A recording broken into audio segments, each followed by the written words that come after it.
इसमें बीजेपी वालों का भी पैसा लगा है। इतने बड़े मामले में अभी तक प्रधानमंत्री का कोई बयान नहीं आया। क्यों नहीं आया? वो पैसा रूट होकर यहां से हवाला के थ्रू गया अबू धाबी और वहां से अपनी ही कंपनी में लगवाया गया। ये अमृतकाल का जहरीला घोटाला है और इन बेईमानों को एक्सपोज करेंगे सड़क से लेकर संसद तक। इस देश के करोड़ों लोगों के संसाधन को एक व्यक्ति के ऊपर लुटाया जा रहा है नरेंद्र मोदी जी के द्वारा। झगड़ा इस बात का है और अडानी नहीं है, नरेंद्र मोदी है, ये समझो आप। ये अडानी का भ्रष्टाचार नहीं है, अडानी का तो भ्रष्टाचार है, ये मोदी का भ्रष्टाचार है। हम लोग तो डिमांड कर रहे हैं जेपीसी बनाओ, Supreme Court monitor time bound inquiry कराओ। अडानी ग्रुप को लेकर लगातार सवाल उठ रहे हैं। इस देश का हर आदमी कम से कम उस पर बात करना चाहता है जो सोशल मीडिया पर है, लेकिन टीवी अखबार में अभी भी लगातार चुप्पी है। संसद में ये मामला लगातार गूंज रहा है। आज विपक्षी दलों की बैठक हुई है, लेकिन सबसे पहले आम आदमी पार्टी के राज्यसभा सांसद संजय सिंह ने इस मुद्दे को उठाया और वो इसको सड़कों पर भी ला रहे हैं। जो बीजेपी के खासकर समर्थक हैं, जो आरएसएस के समर्थक हैं, वो कह रहे हैं कि उनका ये निजी खुन्नस हो सकता है। पूरी बातचीत के लिए हमारे साथ खुद संजय सिंह हैं। जो बीजेपी आरएसएस के समर्थक हैं वो कह रहे हैं कि ये आपका निजी खुन्नस है। कौन सा खुन्नस है? किस बात का खुन्नस है? अरे सीधे सीधे तथ्यों पे जवाब देना चाहिए, ऊट पटांग बातें नहीं करनी चाहिए। इसमें बीजेपी वालों का भी पैसा लगा है, इसमें भक्तों का भी पैसा लगा हुआ है। एलआईसी में क्या भक्तों का पैसा नहीं लगा हुआ है? मोदी भक्तों का पैसा नहीं है क्या? एसबीआई में मोदी भक्तों का पैसा नहीं जमा हुआ है? अरे उनका भी पैसा डूब रहा है, उनको नींद से जगाइए। लेकिन वो कह रहे हैं कि भोले बालक समझ नहीं रहे हैं कि वो लूट रहे हैं। उन लोग को यही तो लग रहा है कि उनका पैसा डूब रहा है क्योंकि आप लोग मोर्चा खोल दिया अडानी के खिलाफ। अरे हमने कौन सा मोर्चा खोल दिया? उसके भ्रष्टाचार, उसके महाघोटाले के कारण आज अडानी इस हालत में पहुंचा है। और मैंने तो अभी नहीं, 6 महीने पहले का मेरा वीडियो उठा के देख लीजिए, पार्लियामेंट में मैंने क्या कहा था अडानी को लेके। भाई आपको 2.5 लाख रुपए का कर्जा चाहिए तो आपकी चप्पल घिस जाती है। नरेंद्र मोदी के मित्र अडानी को 2.5 लाख करोड़ रुपए का कर्जा मिला है, जिसके हवाई जहाज से मोदी जी घूमते हैं, जो भारतीय जनता पार्टी का खजांची है, जो उनको झोला भर भर के पैसा देता है। आप इतने बड़े मामले में अभी तक प्रधानमंत्री का कोई बयान नहीं आया। क्यों नहीं आया? क्यों नहीं आया? इतने बड़े घोटाले पर, जिसमें कि 38 फर्जी कंपनियां मॉरिशस और तमाम अन्य देशों में, टैक्स हेवन कंट्रीज में जहां पे कर में छूट होती है, ऐसे देशों में कंपनियां बना के हजारों लाखों करोड़ रुपए अपनी ही कंपनी में उसने लगाया, अपनी कंपनी के शेयर्स को ओवर वैल्यू किया और उसी आधार पर बैंकों से कर्जा ले लिया। और आप मुझे बताइए कि इतने बड़े मामले की कोई जांच नहीं होगी, कोई जेपीसी नहीं बनेगी, कोई सेबी, कोई ईडी, कोई इनकम टैक्स डिपार्टमेंट, कोई सीबीआई कोई हरकत में नहीं आएगा। पिछले 8 साल में 3000 छापे मारे हैं ईडी ने, 0.5% उनका कनेक्शन रेट है, लेकिन इस पूरे मामले में एक भी छापा आपने सुना? किसी के खिलाफ कोई कार्रवाई सुनी आपने? अडानी ने किसके साथ धंधा किया आपको पता है? चैंग चुंग लिंग नाम का एक ऐसा व्यक्ति है जो अगस्टा वेस्टलैंड के मामले में भ्रष्टाचार का आरोपी है। उस चैंग चुंग लिंग के साथ अडानी ने व्यापार किया और उसने अडानी के भाई की कंपनी में मॉरिशस में 36,000 करोड़ रुपए डाले और वो पैसा मॉरिशस से होकर अडानी की कंपनियों में आया। ये किसका पैसा है भाई? किसका ब्लैक मनी है? नरेंद्र मोदी जी का? उनके नेताओं का? कहां से आ गया इतना पैसा? जो व्यक्ति 2014 में 37,000 करोड़ की संपत्ति का मालिक था, 2018 में 59,000 करोड़ की संपत्ति का मालिक हुआ, 2020 में 2.5 लाख करोड़ की संपत्ति का मालिक हुआ, 2022 में 13 लाख करोड़ की संपत्ति का मालिक हो गया। कैसे हो गया भाई? और जो आदमी दुनिया का दूसरे नंबर का अमीर है, वो हिंदुस्तान के 15 करदाता जो हैं टॉप के, उस सूची में नहीं है, टैक्स पेयर में, टैक्स पेयर्स में। इसका मतलब अपने आप ये साबित हो जाता है कि वो एक घोटाला घपला करने वाला आदमी है जो टैक्स की चोरी करता है। लेकिन कई पत्रकारों का कहना है कि चूंकि ये अमेरिका की एक रिसर्च संस्थान है जो कि शेयर की खरीद फरोख्त भी करती है। किसने खुलासा किया था? 415 की राजीव गांधी जी की सरकार जो चली गई थी, उसमें खुलासा किसने किया था? स्वीडिश रेडियो ने किया था, बोफोर्स का खुलासा, जिसके बाद भारतीय जनता पार्टी और पूरा विपक्ष सड़कों पर था और उस घोटाले के कारण 415 की सरकार राजीव गांधी जी की चली गई। आज इतना बड़ा महाघोटाला किसने किया है? उस व्यक्ति ने किया है जिसको कोयले की माइनिंग दिलाने के लिए नरेंद्र मोदी जी ऑस्ट्रेलिया लेके जाते हैं अपने साथ। ऐसे व्यक्ति ने घोटाला किया है जिस व्यक्ति को कोयला दे दिया मोदी जी ने, बिजली दे दिया मोदी जी ने, सड़क दे दिया मोदी जी ने, पानी दे दिया मोदी जी ने, पोर्ट दे दिया मोदी जी ने, एयरपोर्ट दे दिया मोदी जी ने, सीमेंट दे दिया मोदी जी ने, स्टील दे दिया मोदी जी ने, रेल दे दिया मोदी जी ने, तेल दे दिया मोदी जी ने, सब कुछ दे दिया उसी को, और 2.5 लाख करोड़ का कर्जा भी दे दिया। लेकिन लोग कह रहे हैं कि तो आपको नेशनल दस्तक चलाने की क्या जरूरत है? इतना रुपया अगर आप ही को दे दिया जाए प्रधानमंत्री के द्वारा तो आप भी दुनिया के दूसरे नंबर के अमीर बन जाएंगे। लेकिन लोगों का लॉजिक है कि अगर वो दुनिया के दूसरे नंबर के अमीर बने तो इससे तो भारत की प्रतिष्ठा बढ़ रही थी ना। अरे भैया, घोटाला करके भारत की प्रतिष्ठा बढ़ेगी? आप बताओ मुझे। आज सारे निवेशक तो भाग गए जो फॉरेन की कंपनियां थी। अच्छा देखिए, आप यहाँ हिंदू मुसलमान करते हैं और शेखों के साथ मिलकर धंधा करते हैं, उसमें इनको कोई समस्या नहीं। यहाँ भारतीयता की बात करते हैं और दुश्मन देश चीन के व्यापारी के साथ धंधा करते हैं, उसमें इनको कोई दिक्कत नहीं है। जहाँ माल का मामला हो वहाँ सब ठीक है। तो 22,000 करोड़ रुपया लौटा रहे हैं ना, कह रहे हैं कि हमें लौटा देंगे एफपीओ वाला। अरे वो पैसा क्या है? उस पर भी फोर्ब्स की एक खबर आई है। वो पैसा रूट होकर यहाँ से हवाला के थ्रू गया अबू धाबी और वहाँ से अपनी ही कंपनी में लगवाया गया। ये है खेल। क्या लगता है? रिटेलर ने लिया था एफपीओ, 10% रिटेलर के लिए, तब 90% किसने लिया?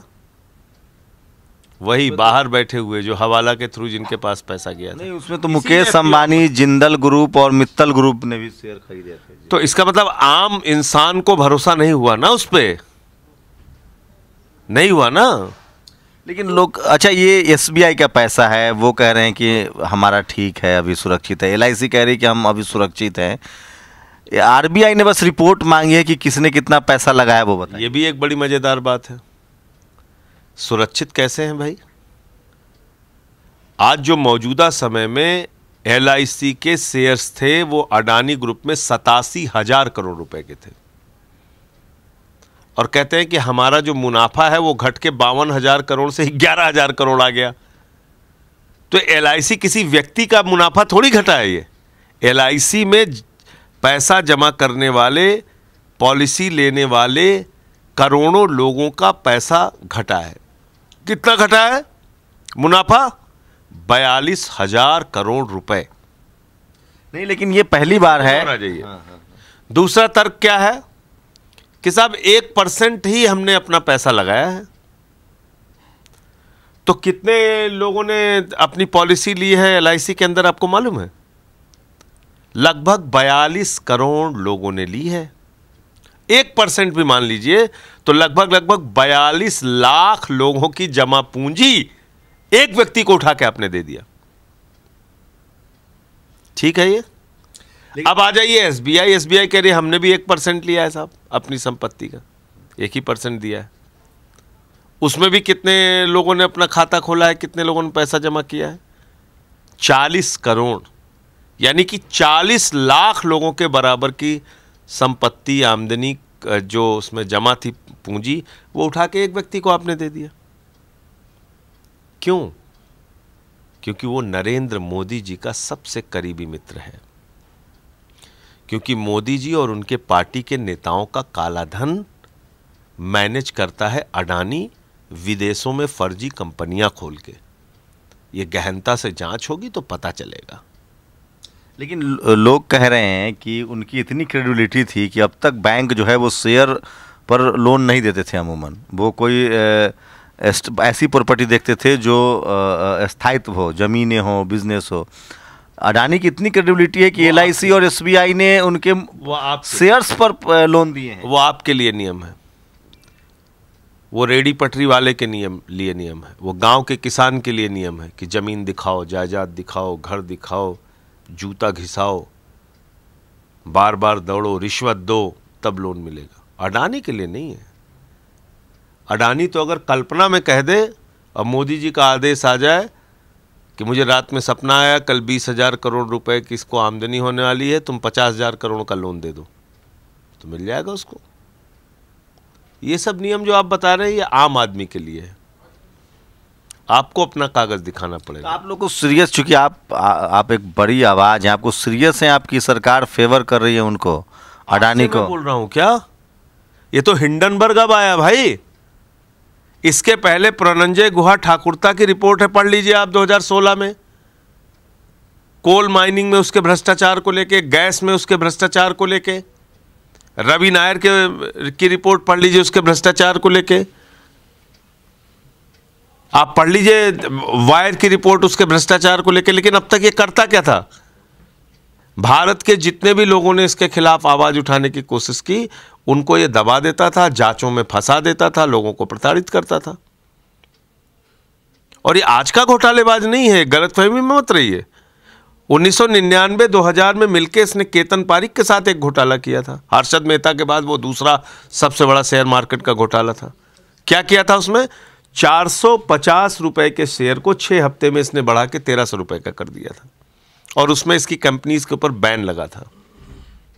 अब बताइए मुझे,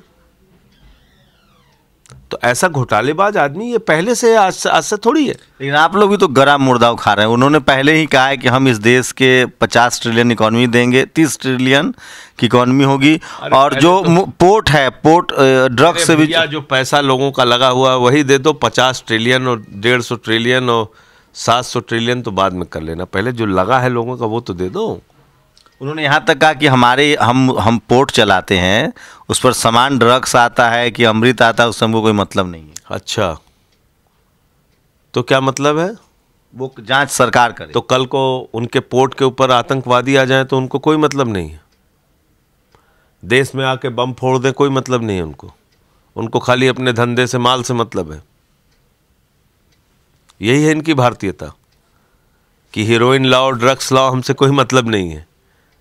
देश के लोगों की, युवा पीढ़ी की जवानी बर्बाद करो, हमसे कोई मतलब नहीं है। ये इनकी देशभक्ति है। तो आप समझ सकते हैं कि वो क्या कहना चाहता है और कैसा व्यक्ति है। एक सवाल और, बस छोटा सा सवाल है कि क्या लग रहा है आपको कि ये आप जो कह रहे हैं कि क्या विजय माल्या या नीरव मोदी या मेहुल चोकसी की कड़ी, आप कह रहे हैं कि ये भी भाग जाएंगे? मोदी जी तो उन सबको लाने की कोशिश कर रहे हैं। इस सरकार के पास एक चिड़िया उड़ योजना है। वो चिड़िया उड़ योजना क्या है कि भारत के बैंकों को लूटो, विजय माल्या उड़, भारत के बैंकों को लूटो, नीरव मोदी, मेहुल चोकसी उड़, भारत की बैंकों को लूटो, ललित मोदी उड़, भारत की बैंकों को लूटो, नितिन संदेशरा उड़। तो ये चिड़िया उड़ योजना है। इसीलिए मैंने अभी से चिट्ठी दे दिया कि इसका पासपोर्ट जब्त कर लो, वरना ये भी उड़ के चला जाएगा किसी दिन। और इसका पता कर लेना, मैं हो सकता है गलत हूं, लेकिन एक बार जानकारी आप कर लेना। इसका एक भाई तो विदेशी नागरिक हो ही चुका है। हाँ, इनके भाई हैं वो। हाँ, विदेशी नागरिक है ना। तो क्यों है विदेशी नागरिक? क्यों है? इतना बड़ा भारतीय परिवार है, ये बड़ा भारतीयता है इसके अंदर, तो विदेशों की नागरिकता लेके क्यों बैठा है भाई? क्या डर है इसके मन में? तो जब इसका भाई विदेश की नागरिकता ले सकता है, तो कल को ये भी विदेश की नागरिकता लेके चला जाएगा यहाँ से, और ऐसे देश में चला जाएगा जहाँ के साथ आपकी प्रत्यार्पण संधि नहीं है। तो फिर आप पानी पीटते रहिएगा, यहाँ पे क्या मिल जाएगा आपको? इसलिए मैंने कहा कि इसके पासपोर्ट जब्त करके रखो। टीवी अखबार लेकिन नहीं बोल रहा है इस पर। उनको लग रहा है कि 45,000 रुपए के लिए, कुछ लोग सोशल मीडिया पर कह रहे हैं कि 45,000 रुपए के लिए एक पत्रकार सिद्दीकी कप्पन के खिलाफ ईडी की जांच हुई। आपकी पार्टी के भी कई नेताओं के खिलाफ जांच हो रही है। इस मामले में क्या लगता है कि ईडी काम करेगी, आरबीआई काम करेगी, सीबीआई काम करेगी? ये अमृतकाल का जहरीला घोटाला है। धीरे धीरे जैसे वो अमीरी की सूची में डाउन होगा, ऐसे ही मीडिया के अंदर भी थोड़ी ताकत आएगी और लोग खबर दिखाना शुरू करेंगे। अभी ये लोग नहीं दिखाएंगे क्योंकि डरे हुए हैं, क्योंकि देखा है उन्होंने ठाकुरता की हालत, रवि नायर की हालत, बाकी लोगों की हालत देखा है कि किस तरीके से डिफेमेशन केसेस कर दिए जाते हैं सैकड़ों करोड़ रुपए। आपको डर नहीं लगता? हमको काहे के लिए डर है? हमारे ऊपर तो पहले अंबानी भी कर चुके हैं 5,000 करोड़ रुपए का डिफेमेशन। हम किस बात के लिए डरेंगे? हमारे पास है क्या जो लेके जाओगे? कराओ जांच यहां से लेके पाताल तक, कुछ है ही नहीं तो करोगे क्या? हम लोग डर के राजनीति करने नहीं आए हैं, बहादुरी से राजनीति करेंगे जब तक करेंगे, और इन बेईमानों को एक्सपोज करेंगे सड़क से लेकर संसद तक। क्योंकि सवाल मेरा कोई अडानी से कोई झगड़ा नहीं है, इस देश के करोड़ों लोगों के पैसे को लूट रहा है एक व्यक्ति, झगड़ा इस बात का है। इस देश के करोड़ों लोगों के संसाधन को एक व्यक्ति के ऊपर लुटाया जा रहा है नरेंद्र मोदी जी के द्वारा, झगड़ा इस बात का है। इस देश के चंद पूंजीपतियों का 11 लाख करोड़ रुपए राइट ऑफ किया गया, 11 लाख करोड़ रुपए, और 3,53,000 करोड़ रुपए उनका माफ किया गया है। आपको नहीं, आप विपक्ष की एक बड़ी आवाज़ हैं, लोग, आम लोग आपकी बातों पर बहुत भरोसा करते हैं। आपको नहीं लगता कि आप जो भी बोल रहे हैं विरोध में, आजकल कांग्रेस बोले, कोई और पार्टी बोले, लोग कहते हैं अरे ऐसी राजनीति कर रहे हैं। संजय सिंह के बोलने पर आपकी एक इंटीग्रिटी है, विश्वसनीयता है, गरीब लोगों को लगता है कि वो हमारी भाषा में हमारी आवाज़ उठा रहा है। तो क्या कहेंगे, इससे गरीब तो इसके चपेट में आ नहीं रहे, इसमें तो सब middle class, lower middle class, upper middle class आ रहा है। बात कर रहे हैं आप, कैसी बात कर रहे हैं? LIC सुन लीजिए आप, LIC में एक रिक्शा वाला भी होता है ना, वो भी अपनी पॉलिसी ले रखता है। आदिवासी महिला जो सब्जी बेचती है ना, वो भी अपनी बेटी की शादी के लिए कोई ना कोई पॉलिसी लेके रखती है। एक दलित, एक पिछड़ा, एक समाज का शोषित वंचित आदमी जो बड़ी मेहनत से अपना पैसा कमाता है, वो भी SBI में अपना अकाउंट भरोसे के साथ रखता है।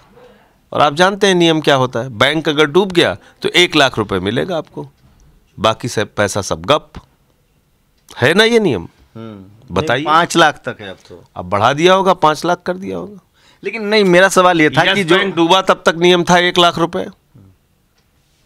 जिन लोगों का करोड़ों करोड़ रुपए डूब गया है इस बैंक में, उनको 1 लाख रुपए दे के नमस्ते कर लिया गया।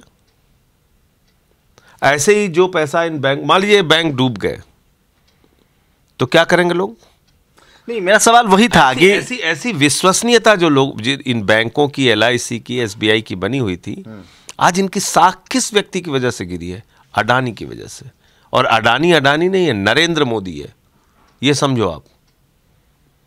ये अडानी का भ्रष्टाचार नहीं है, अडानी का तो भ्रष्टाचार है, ये मोदी का भ्रष्टाचार है, उसकी सरकार का भ्रष्टाचार है। मेरा सवाल वही था कि क्या एक जो पढ़ा लिखा तबका है, जो शेयर मार्केट में पैसा लगाता है, वो सब पढ़े लिखे लोग हैं जिनका शेयर का बिजनेस है, वो क्यों नहीं बोल रहे हैं मोदी जी के खिलाफ या अडानी के खिलाफ? अडानी का शेयर बढ़ाए ना सारे लोग मिलकर, सारे लोग मिलकर बढ़ाएं, जो उनके समर्थन में बोल। हाँ, बिल्कुल बढ़ाएं, अपना घर बेच के बढ़ा दें अडानी की संपत्ति। देखिए, जब बात अपने पैसे पे, अपने बचत पे आती है ना, तो फिर ये फर्जी बातें ज्यादा देर तक चलती नहीं है। आज क्यों नहीं भारतीय जनता पार्टी के करोड़ों समर्थक पैसा लगा के अडानी का शेयर बढ़ा दें, बेच दें अपना घर? नहीं करेंगे, क्योंकि अब बात उनके जेब पर आ गई है, बात उनकी बचत पर आ गई है, बात उनकी पॉलिसीज के ऊपर आ गई है। मैंने देखा बहुत सारे लोगों के पिछले दिनों जो भयंकर मोदी भक्त थे, उन लोगों ने ट्वीट करके कहा है कि हमारा इतना पैसा डूब जाएगा, हमारा उतना पैसा डूब जाएगा, हमने तो बेटी की शादी के लिए रखा था, हमने तो घर बनाने के लिए रखा था, तो हमने तो पेंशन के लिए रखा था। आज लोग परेशान हैं। तो इसलिए मैं कहना चाहता हूं कि आज 11.5 लाख करोड़ रुपए मार्केट से उड़ गया और मोदी सरकार चुप है। कोई कार्रवाई करेगी सर? जवाबदेही नहीं इनकी। हम लोग तो डिमांड कर रहे हैं, JPC बनाओ, Supreme Court monitor time bound inquiry कराओ। लेकिन आप लोग पर आरोप लगा आप लोग संसद ही नहीं चलने देना चाहते। अरे भाई, संसद कैसे चलने दें आप बताइए? 267 के तहत हमने नोटिस दिया, सरकार चर्चा कराए, चर्चा कराए सरकार। हम कहां भाग रहे हैं? हमने ऑल पार्टी मीटिंग में कहा कि अडानी के घोटाले पर चर्चा कराओ, एजेंडा जब तय होता है आल पार्टी मीटिंग में, संसद सत्र शुरू होने से पहले नहीं शामिल किया हमारा मुद्दा, तो ये सवाल है। भारत में एक कहावत है कि माल महाराज का मिर्जा खेले होली। क्या आपको लगता है यही सब हो रहा है? आम आदमी के पैसे पर कोई दुनिया का टॉप क्लास का बिजनेसमैन बन जाता है। लेकिन सवाल है कि अगर फंडामेंटल इतना मजबूत था तो आखिर शेयर क्यों गिर रहा है? विदेशी इन्वेस्टर्स क्यों पैसे निकाल रहे हैं? और जो भारतीय, जिन्होंने अमीर लोग अमूमन शेयर मार्केट में बिजनेस करते हैं, उनके पैसे भी डूब रहे हैं। लेकिन सवाल है कि वो सवाल कब पूछेंगे और पूछ क्यों नहीं रहे हैं? क्या ये कब तक वो बर्दाश्त करेंगे? दूसरी तरफ से एक सवाल और भी आ रहा है, जो उनके पक्ष में बोल रहे हैं उनसे भी सवाल पूछा जा रहा है कि जब 45,000 रुपये के लिए, 10,000 रुपये के लिए नेताओं पर ईडी की जांच होती है तो इसकी भी जांच करा ली जाए। आप लोग की क्या प्रतिक्रिया है? क्या ये सिर्फ राजनीति है या देश का पैसा डूब रहा है और सरकार को बोलना चाहिए, मुंह नहीं खोल रही है? क्या आप जनता इसी तरह से इसको भी बर्दाश्त कर लेगी या सर को पर आएगी? आपकी प्रतिक्रिया बहुत ज़रूरी है। शुक्रिया सर हमें समय देने के लिए। नमस्कार। कैमरा आशीष के साथ शंभू कुमार सिंह, नेशनल दस्तक, दिल्ली। नेशनल दस्तक की आपसे गुजारिश है कि अगर इसको बचाना चाहते हैं तो नेशनल दस्तक को सब्सक्राइब करने के लिए रेड कलर के सब्सक्राइब बटन को दबाएं, फिर बेल आइकन की घंटी दबाएं। नेशनल दस्तक को बचाने के लिए बहुत जरूरी है कि हर खबर को शेयर करें, लाइक करें, कमेंट जरूर करें।